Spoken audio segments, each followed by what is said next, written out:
let's talk about Impressionism, a style that got its name from this painting by Claude Monet. Impression Sunrise from 1872. Impressionism is characterized by short, broken brushstrokes that barely convey forms, pure, unblended colors, and an emphasis on the effects of light to capture a fleeting moment and an optical impression. According to Lila Cabot Perry, one of Monet's former students, Monet's advice was, quote, "When you go out to paint, try to forget what objects you have before you. A tree, a house, a field, or whatever. Merely think, here's a little square of blue. Here's an oblong of pink. Here's a streak of yellow. And paint it just as it looks to you, the exact color and shape, until it gives you your own naive impression of the scene before you." So it's about recording what you see, not processing it so much through your brain, but instead just going straight from your eye to your hand. This was made possible because oil paint in tubes were invented in 1841, so artists could by now paint outside on the spot, something known in painting as en plein air. En plein air literally means painting in open air.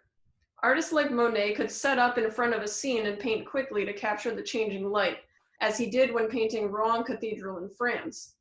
As you can see here, he painted at many different times at various times of day, under varying weather conditions, to capture that fleeting moment of light and shadow.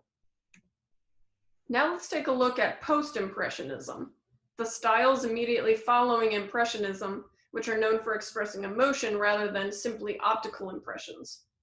In the 1880s, Georges Seurat was at the forefront of these challenges to Impressionism. You might know this painting because it's at the Chicago Art Institute. It's also featured in Ferris Bueller's Day Off, if you've seen that film.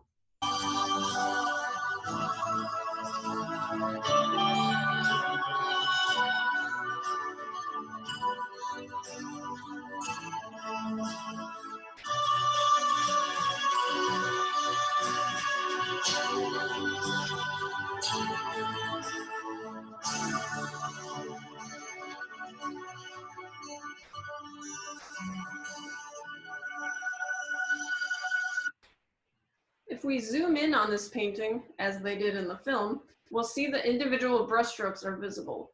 This is a technique called pointillism, in which the composition is made up of small individual brushstrokes that, when seen from a distance, look like a cohesive image. Probably the most famous post-impressionist artist is Vincent van Gogh. His Starry Night painting, seen here, depicts a night sky, but it's not any ordinary night sky. This was supposedly the view from his hospital room while he was staying in an asylum in southern France. Van Gogh loaded his paintbrush with paint to make thick, visible brushstrokes. This technique is called impasto. If we compare Monet's Impressionism to Van Gogh's Post-Impressionism, we can see that Van Gogh's painting transforms the landscape into a scene infused with emotion and expression. After Japanese ports were forcibly reopened to trade with the West in 1853, a tidal wave of Japanese imports flooded European shores. Ukiyo-e prints in particular impressed Impressionists and Post-Impressionists in France. This influence is referred to as Japonisme, a style in late 19th century French art that was highly influenced by Japanese art.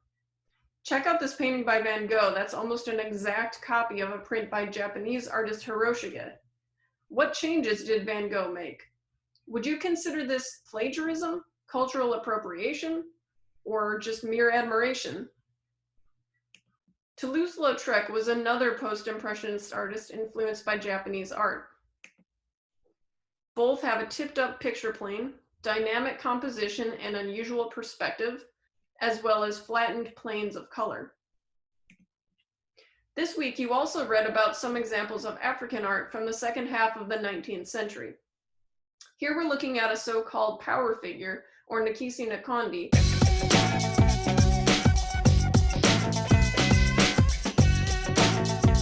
which is a carved wooden statue that priests of the Congo used to hunt for solutions to village problems and search for wrongdoers. Nkisi roughly means spirit, and Nkondi refers to this kind of carved statue. Two things to note here. Medicinal combinations are stored in the belly of the figure, which is often shielded by a piece of glass, mirror, or other reflective surface. The glass represents the other world, inhabited by the spirits of the dead who can peer through and see potential enemies. Second thing you probably already noticed are the nails and other sharp pieces inserted into the figures. The insertions are driven into the figure by the spiritual specialist and represent the disputes or lawsuits. The type or seriousness of an issue is suggested through the material used. So nails would be more serious than like little wooden pegs, for example. The opposing parties or clients often lick the blades or nails to seal the purpose of the Nkisi through their saliva. If an oath is broken by one of the parties, the statue will become activated to carry out its mission of either destruction or divine protection. By the late 19th century, almost the entire continent of Africa had been divided up by European powers and were absorbed into the Portuguese, Belgian, Italian, Dutch, French, Spanish, and/or British empires. And I mean that literally. At the Berlin Conference of the mid-1880s, and without a single African person present in the room, the continent of Africa was partitioned into territories, and the boundaries of those countries were defined by those European powers. There were only a few exceptions, and one of those remaining free territories was the Benin Kingdom. In 1897, however, there was an upset over trade agreements, and long story short, an expedition of British soldiers who were ambushed by the Benin then took revenge by invading and totally destroying the kingdom, burning religious buildings, homes, and palaces, and stealing the valuable works of art like the ones we see here. These works were collected by the British Museum in London and sold off to other museums in Europe and North America. The Field Museum here in Chicago has over 400 objects that were stolen during this punitive expedition. So you might be outraged, as I am, and as many others are, over this issue. There's a huge exhibition in 2007 that showed works that were stolen, and this reignited the issue. Dr. Kwame Opoku, a descendant of the Oba of Benin, spoke out about this, saying, "The works on show at this exhibition are some of the 3,000 odd pieces of bronze and ivory works forcibly removed from my great-grandfather's palace by some Britons who invaded Benin in 1897. The British kept some of the loot for themselves and sold the rest to European and American buyers. These works now adorn public museums and private collectors' galleries all over the world." To this day, some artworks have been returned as a permanent loan. Others still reside in museums in Europe and America with no intention of being returned. This is even addressed in the museum scene in the film Black Panther. Fula tribe, I believe. Nah. I beg your pardon. It was taken by British soldiers in Benin, but it's from Wakanda, and it's made out of vibranium. Don't trip. I'm gonna take it off your hands for you. These items aren't for sale. How do you think your ancestors got these? You think they paid a fair price? Or did they take it like they took everything else? So I'm going to have to ask you to leave.